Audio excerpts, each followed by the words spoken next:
अरे बुढ़े, ये 5 स्टार होटल है। तुम्हारे जैसे लोग यहाँ नहीं आते। चलो बाहर निकलो। शहर की दोपहर सुनहरी धूप से चमक रही थी। हवा में रौनक और सुकून दोनों तैर रहे थे, लेकिन शहर के सबसे शाही और जगमगाते 5 सितारा होटल के अंदर आज एक अलग ही कहानी जन्म लेने वाली थी। उस होटल के कांच के दरवाजों की ओर धीरे धीरे एक उम्रदराज आदमी बढ़ रहा था।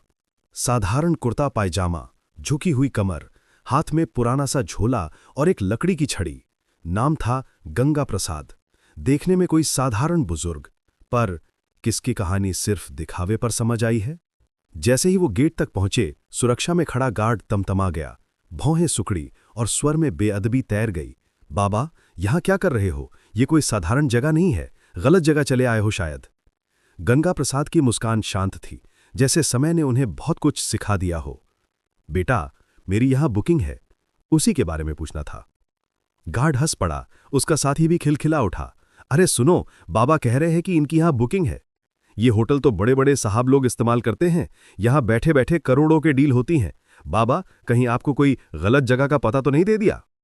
इसी बीच रिसेप्शन काउंटर पर खड़ी राधा कपूर ने ये आवाजें सुनी। उसने अपने मेकअप से चमकते चेहरे को ऊपर उठाया और गंगा प्रसाद को ऐसे देखा जैसे कोई इंजेक्शन से परखा जा रहा हो। होठों पर एक मुस्कान उभरी, लेकिन वो मुस्कान स्वागत की नहीं, तिरस्कार की थी। बाबा, ये होटल महंगा है, यहां एक दिन रुकने की कीमत ही किसी की 1 महीने की कमाई हो सकती है। मुझे नहीं लगता कि आपकी कोई बुकिंग यहां होगी, शायद आप गलत जगह आ गए हैं। गंगा प्रसाद बेहद विनम्र थे।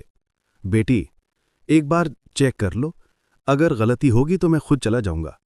राधा ने कंधे उचकाए, मानो दया कर रही हो। ठीक है, बैठ जाइए वेटिंग एरिया में। लॉबी में बैठे कई गेस्ट्स ने नजरें उठाईं। कुछ के चेहरे पर हंसी, कुछ पर तिरस्कार। लगता है मुफ्त के खाने का शौकिया आया है, इससे तो यहां का पानी भी नहीं खरीदा जाएगा। शब्द तीर की तरह थे, लेकिन गंगा प्रसाद के चेहरे पर कोई शिकन नहीं। वे चुपचाप कोने में बैठ गए, झोला जमीन पर, छड़ी दोनों हाथों के बीच, आंखें शांत, जैसे धैर्य को भी उनसे सीखने की जरूरत हो।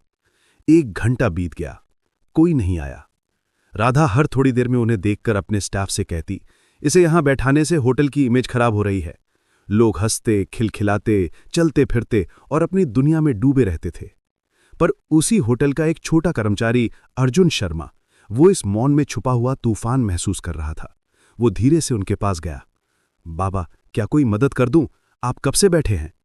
बेटा, मैनेजर से मिलना था, शायद समय नहीं मिल पा रहा है। अर्जुन के अंदर कुछ टूट गया।